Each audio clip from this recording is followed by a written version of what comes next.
Hello, I'm Sarah, this is Hardcover Hearts, and I'm here with a book haul. Now, I really thought that I was going to be good this year. I thought I was going to hold off, that I had plenty of books here. I was going to hold off and I was going to wait until we go to Europe this summer, and then I would kind of do my buying extravaganza.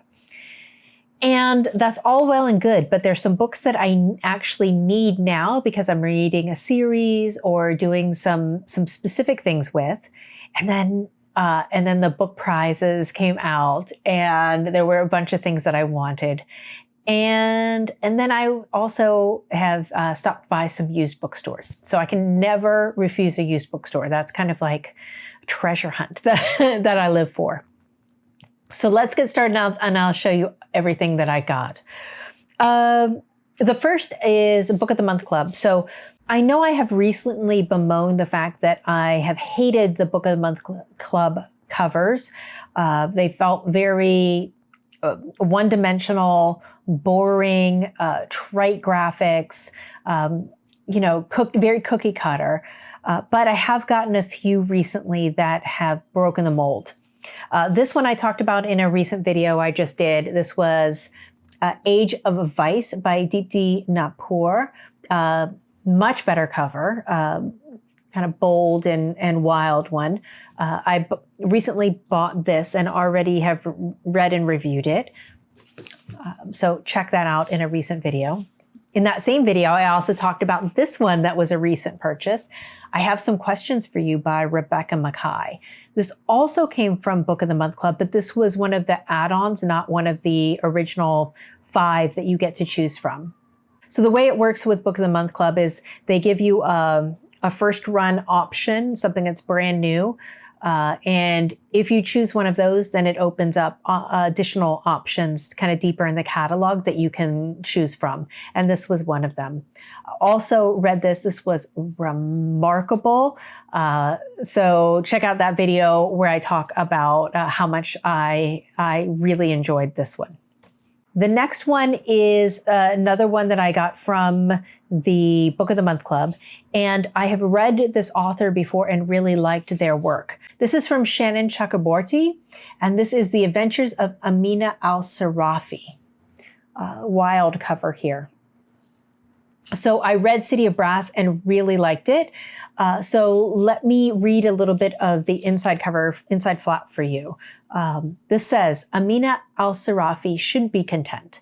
After a storied and scandalous career as one of the Indian Ocean's most notorious pirates, she's survived backstabbing rogues, vengeful merchant princes, several husbands, and one actual demon to retire peacefully with her family to a life of piety, motherhood, and absolutely nothing that hints of the supernatural. But when she's tracked down by the obscenely wealthy mother of a former crewman, she's offered a job no bandit could refuse: retrieve her comrade's kidnapped daughter for a kingly sum. The chance to have one last adventure with her crew, do right by an old friend, and win a fortune that would secure her family's future forever. It seems like such an obvious choice that it must be God's will. Yet the deeper Amina dives, the more it becomes alarmingly clear there's more to this job, the girl's disappearance, than she was led to believe. For there's always risk in wanting to become a legend, to seize that one last chance at glory, to savor just a bit more power, and the price might be your very soul. So that sounded really good, right? So got that one. And then got this contemporary fiction one. This is Pineapple Street by Jenny Jackson, and this just came out. This is a literary fiction tale, and it says, Darlie, the eldest daughter of the well-connected old money Stockton family, followed her heart, trading her job and her inheritance for motherhood, but giving up far too much in the process. Sasha, a middle-class New England girl, has married into the Brooklyn Heights family and finds herself cast as the arriviste outsider. And Georgiana, the baby of the family, has fallen in love with someone she can't have and must decide what kind of person she wants to be. Shot through with indulgent pleasures of life among New York's one percenters, Pineapple Street is an addictive, escapist novel that sparkles with wit. Full of recognizable, lovable, if fallible characters, it's about a particular unknowability of someone else's family. the miles between the haves and have-nots, and the insanity of first love, all wrapped in a deliciously funny, sharply observed debut of a family, love, and class. So we'll see. I think the early buzz of this has been good. So we shall see. So let me talk about some things that I ordered from Blackwells first. So this was something, I'm so glad it arrived from March Mystery Madness, and I really hope I have a chance to dive into it before the month ends. Doubtful though. This is S.G. MacLean's The Bookseller of Inverness. So I have liked S.G. MacLean's work before, and I know Melanie Martin is a big fan, and so I'll link to her channel below. And it was her recommendation that made me pick this up. It says, the Battle of Culloden is over, leaving a scene of utter devastation.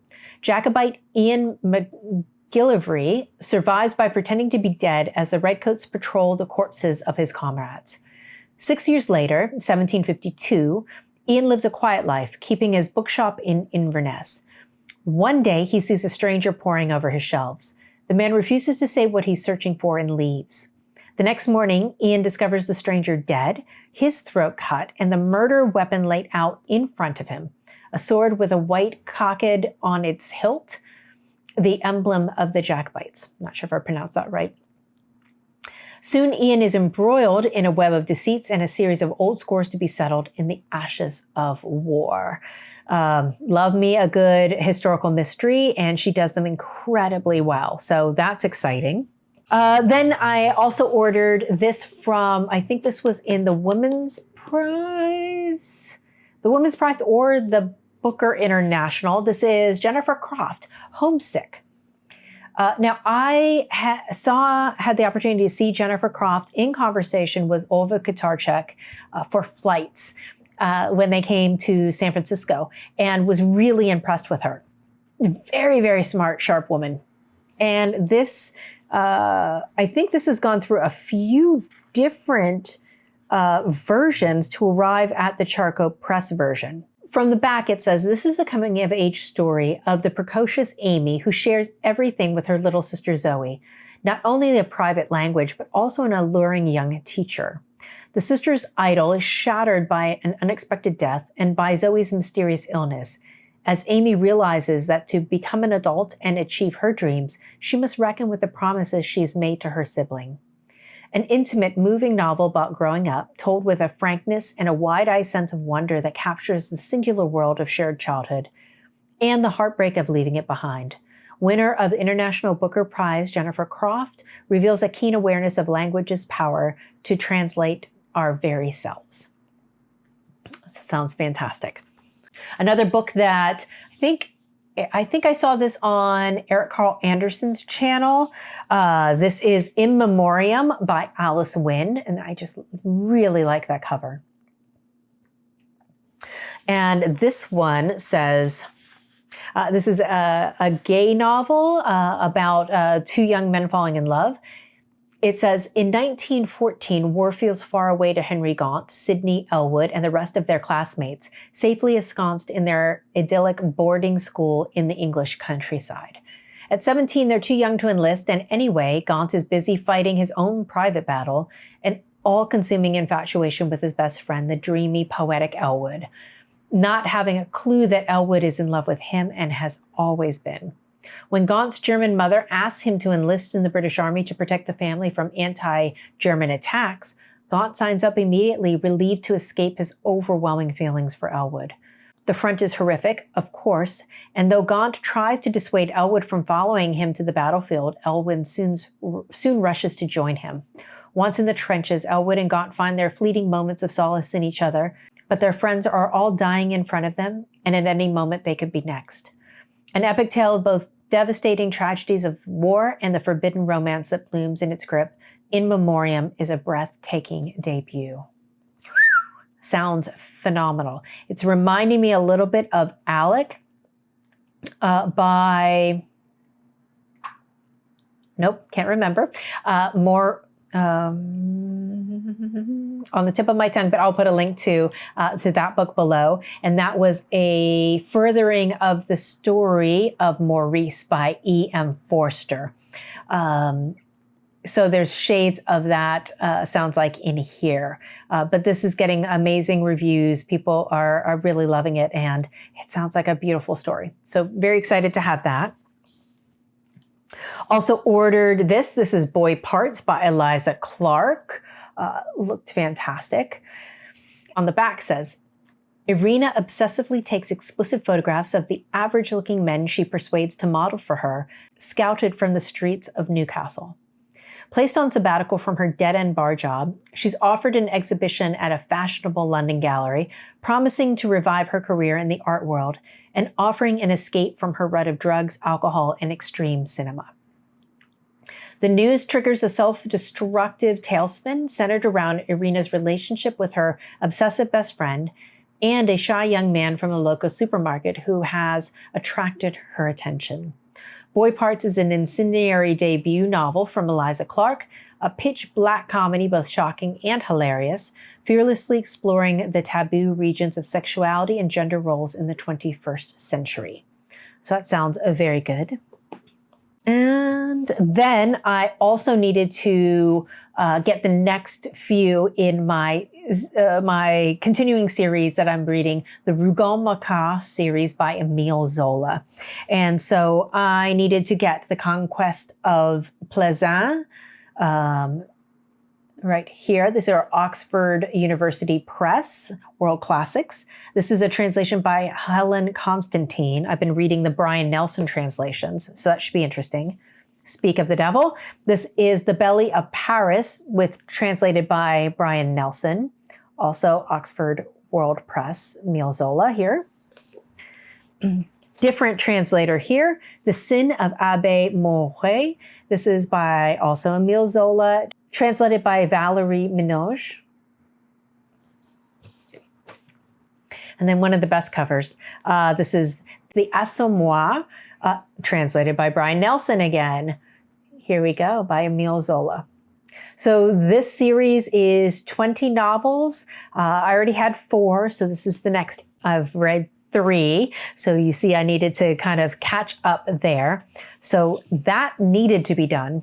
Had to have those in hand. And they're hard to find in the United States. So not really something that you find usually at your bookstore. So happy to have those. Then this weekend I went shopping. I went down to San Jose and went to a used bookstore. And I always have these dreams that the used bookstore is going to have like my magical books. I'm going to find the things that I've been searching for. And of course, I have a list that I'm always looking for. And because I read so many women of the last century, so much British and works in translation, it is really hard for me to find the things that I'm looking for. But I hope springs eternal in my mind. So let me show you what I did get. I went to Kepler's, which is in Palo Alto, Menlo Park. And I found A Single Rose by Muriel Barbery. This is a French novel. I read her The Elegance of the Hedgehog and liked it very much. This is translated by Alison Anderson. So this is a nice, slim little novel, adds to my French works in translation.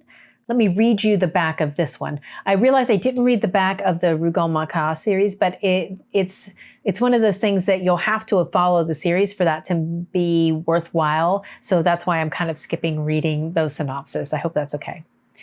But let me read this synopsis. From the best-selling author of The Elegance of the Hedgehog comes a story about a woman's journey to discover the father she never knew and a love she never thought possible. Rose is called to Kyoto for the reading of her estranged father's will. Once there, she encounters friends, associates, and acquaintances of her father, including a potter and a poet, a lady friend, her father's housekeeper and chauffeur, and Paul, her guide through Kyoto. As the reading of the will gets closer, through her encounters and peregrinations in Kyoto, Rose reaches an understanding of her father's love and an acceptance of loss. This poignant, at times funny, and always poetic story will remain with readers long after they've turned the final page. So it sounds actually lovely. And I am thinking about trying to organize a trip for my husband and myself to go to Tokyo in the fall. So this might be something that I pull out then.